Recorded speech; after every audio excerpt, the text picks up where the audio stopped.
చూస్తున్నట్టు ఆయన బిడ్డ తండ్రికి కట్టుబడిన కుమారుడు, తండ్రి నడిపింపులో ఉన్న కుమారుడు, తండ్రి ఉద్దేశంగా నడుస్తున్న కుమారుడు, తండ్రి ఉద్దేశాన్ని జరిగిస్తున్న కుమారుడు వలె నువ్వు ఆ కుటుంబంలో ఒక నమ్మకమైన పాత్రగా నువ్వు ఉండాలి.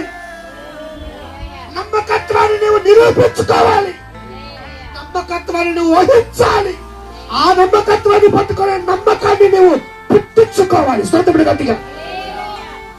అలాగ చేయటానికి నువ్వు యేసు ప్రభువులోకి వచ్చు. అయ్యా నేను నమ్మారా, ఎంత నమ్మకంగా ఉన్నారంటే ఎందుకు లేరు? ఎంతటి నమ్మకమైన వాడు కదా.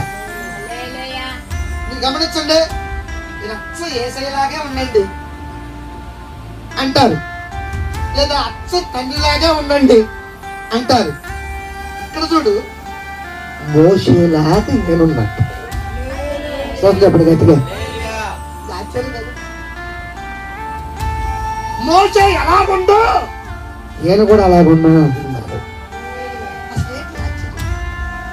ఈ కొడుకు అట్టుండాయా, వాళ్ళ నాన్న అట్టుంటాయి. చెప్పండి గట్టిగా.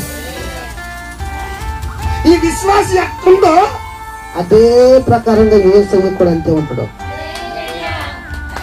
నేను చేస్తున్న ఈ పనిలో ఎంత నమ్మకంగా ఉంది కదా, నేను ఇంత నమ్మకంగా ఉంది కదా, ఈ కుటుంబంలో ఎంత నమ్మకంగా ఉంది కదా, యేసయ్య కూడా అదే రోజుల్లో, అదే స్థితిలో, అదే అనుభవాల్లో, అదే సమయాల్లో, ఆయా సమయాల్లో ఆయన కూడా అంతే నమ్మకంగా ఉండు. నేను చూస్తే చాలు, యేసయ్యని చూసినట్లే కలుగుదా. కొంచెం నమ్మకత్వం కలుగుతా. మోషేకి ఇల్లంతట్లో నమ్మకత్వం కలగడానికి కారణం ఏంటి తెలుసా?